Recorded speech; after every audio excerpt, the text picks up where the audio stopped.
एक रस्म नहीं हुई थी और वो थी लड़ाई की। शादी में लड़ाई नहीं हुई यार। खैर मैंने शुभ करने के लिए इन दोनों को भड़काया और लड़वाया।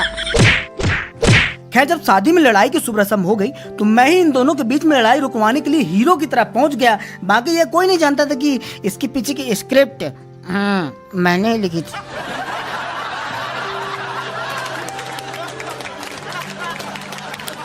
यार होके बैठे जैसे कि मेरी वाइफ ने पीली पीली साड़ी पहनी थी और जैसे ही मैं वहाँ पहुंचा तो मुझे भी वो पीला पीला कुर्ता देने लगी पहनने के लिए। आखिर हल्दी है तो वाइफ के कुर्ता देने पर मैंने भी वो कुर्ता पहन लिया।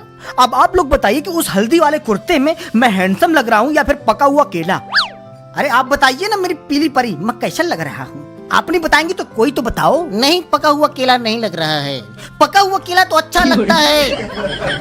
तू तो नीम का पका हुआ बीज लग रहा है क्योंकि वो भी पीला होता है।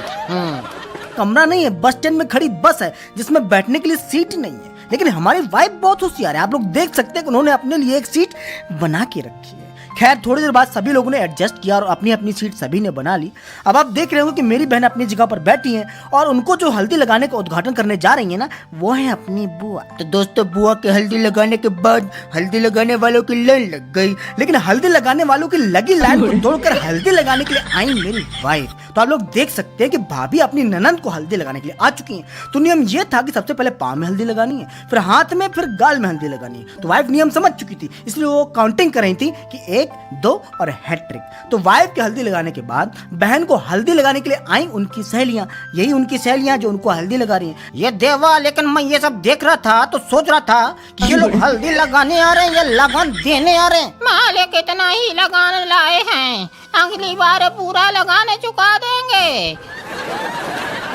हाँ तो अब आप देख रहे होंगे कि वहाँ पर एक बालक खड़ा खड़ा रो रहा है और वो बालक उनका है जो वहाँ पर बैठे बैठे हंसते हुए हल्दी लगा रही हैं। तो दरअसल ये बालक इसलिए रो रहा है क्योंकि ये बोल रहा है कि यहाँ पर तो हल्दी की रस्म चल रही है। हाँ तो अब आप देख रहे होंगे कि वहाँ पर एक बालक खड़ा खड़ा रो रहा है और वो बालक उनका है जो वहाँ पर बैठे बैठे हंसते हुए हल्दी लगा रही है। तो दरअसल ये बालक इसलिए रो रहा है क्योंकि ये बोल रहा है कि यहाँ पर तो हल्दी की रस्म चल रही है ना, लेकिन हमारी आंखों को देखो, देखो ना बे, ऐसा लग रहा है जैसे हमारे साथ काजल की रस्म करके हमको यहाँ पर लाया गया है।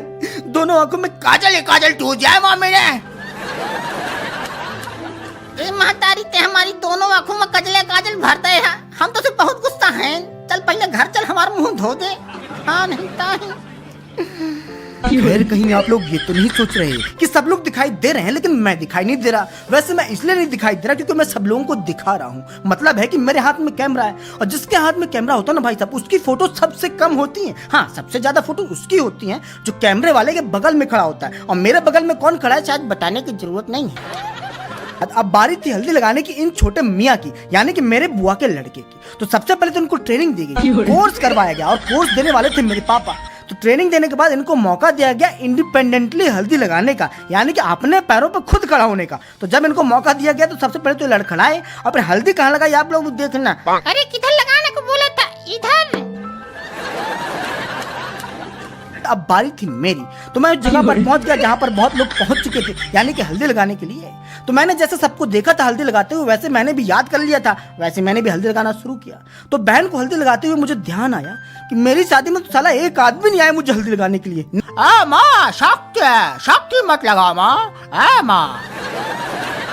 लेकिन बच्चे की मम्मी ने शक्ति लगाई, बच्चे को अपनी गोद में उठाया और ले गई अपने घर। तो इसी घटना के साथ हल्दी की रस्म का समापन हुआ और हुई अंगली। घर में आए बच्चों ने शादी की पूरी जिम्मेदारी अपने सर पे उठा रखी थी। अरे यार गिरा दी। खैर शाम आ चुकी थी, सब लोगों ने हरे हरे रंग के कपड़े पहन चुके थे, लेकिन मैंने नहीं पहना था क्योंकि मेरे पास हरा था ही नहीं। इसलिए मैंने हार मान ली और नीली टी शर्ट ही पहना रहा। ओए, आप लोग देख सकते हैं इतने सारे मेहंदी के कौन खाली होके अब कोने में पड़े हैं। तो सभी लोगों के हरे भरे कपड़े पहनने के बाद शुरू हुआ फोटो सेशन, कभी इसके साथ तो कभी उसके साथ। अब मैं इससे बोर हो गया था, इसलिए मैंने इस बच्ची को बोला कि बेटा पोस्ट दे अच्छे अच्छे। कितने मस्त मस्त पोस्ट दिए इस बच्ची ने। अगर बॉलीवुड से कोई देख रहा हो ना तो इसको सिलेक्ट कर लेना। फिर इसके बाद मैंने अपनी वाइफ की कुछ फोटोज ली अपनी बहन के साथ और इसी के साथ समापन हुआ मेहंदी की रस्म का।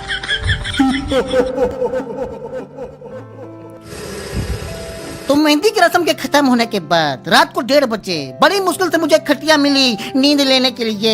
तो रात को 1:30 बजे सोने के बाद मैं सुबह उठा 6:30 बजे, क्योंकि थोड़ी देर बाद मुझे जाना था ट्रैक्टर लेके पैलेस। अब ट्रैक्टर में था वो सामान जो मुझे देना था बहन को शादी में। आप लोग देख सकते हैं कि ट्रैक्टर जितना भरा हुआ है जेब उतनी खाली है। तो ट्रैक्टर से सामान उतारने के बाद पैलेस में मैं वापस अपने घर आ गया और यहाँ से मैंने तौलिया उठाई, एक बैग उठाया और पहुंच गया वापस पैलेस, क्योंकि अब कुछ ही घंटे बाद बारात आने वाली थी। इसलिए मैंने भी सर में अपने तौलिया बांधा और लग गया काम पे। सारी तैयारियां कंप्लीट है, मतलब कि जो पैलेस है वो भी पूरा तैयार है। मैं पूरा तैयार नहीं हूँ, तैयार हूँ बाद में जब बारात आ जाएगी, लेकिन अभी मुझे चेक करना है कि तैयारी कैसी है। तो लगभग सारी तैयारियां हो चुकी थी। पैलेस के बाहर जो बैनर लटकाना होता है वो लटक चुका था। पैलेस को जितना सजाना होता है उससे ज्यादा सज चुका था। तो अब आप लोग जो जगह देख रहे हैं ना, यहीं पर अब से थोड़ी देर बाद दूल्हा दुल्हन बैठेंगे। अब आप लोग जो जगह देख रहे हैं यहीं पर अब से थोड़ी देर बाद लोग बैठेंगे नहीं, ठूसेंगे। पापा किसी काम से बुला रहे हैं, मैं तो जा रहा था जनवास जहाँ पर बारात को आना है। तो मेरे पिताश्री मुझसे कह रहे थे कि जाके जनमास में, यानी कि जहाँ पर आके बारात को रुकना है, व्यवस्थाएं देख लो। क्या व्यवस्थाएं हैं, क्या व्यवस्थाएं नहीं है। जो व्यवस्थाएं नहीं है उनको देखो कि कहाँ गई है घूमने। तो फिर मैं वहाँ से जनमास में गया, वहाँ देखा कि क्या व्यवस्थाएं हैं। जो वहाँ पर मिली मैंने उनको अरे बेटा जल्दी करवा, बहुत भारी लग रहा है। खैर बुआ को सांत्वना देके मैंने देखा कि मेरे पीछे मेरी नानी भी खड़ी हैं, अपने कमर में हाथ रख के। आप लोग देख सकते हैं। तो आप लोगों ने मेरी नानी को देखा हो ना देखा हो, लेकिन अब आप लोग देखिए मेरे जीजा जी को, जिनको अब मैं पान खिलाने जा रहा हूँ। तो पहले मैंने जीजा जी को पान खिलाया, फिर उन्होंने मुझे पान खिलाया, फिर हम दोनों ने एक दूसरे से बोला कि बोलो चुपा केशरी, बोलो बोलो ना। खैर तो इस पूजा पाठ को करने के बाद मैं अपनी वाइफ के साथ चर्चा करने लगा। लेकिन इस चर्चा के अलावा भी एक बहुत महत्वपूर्ण चर्चा इन लोगों के बीच में हो रही थी। चलिए उस चर्चा को सुनते हैं।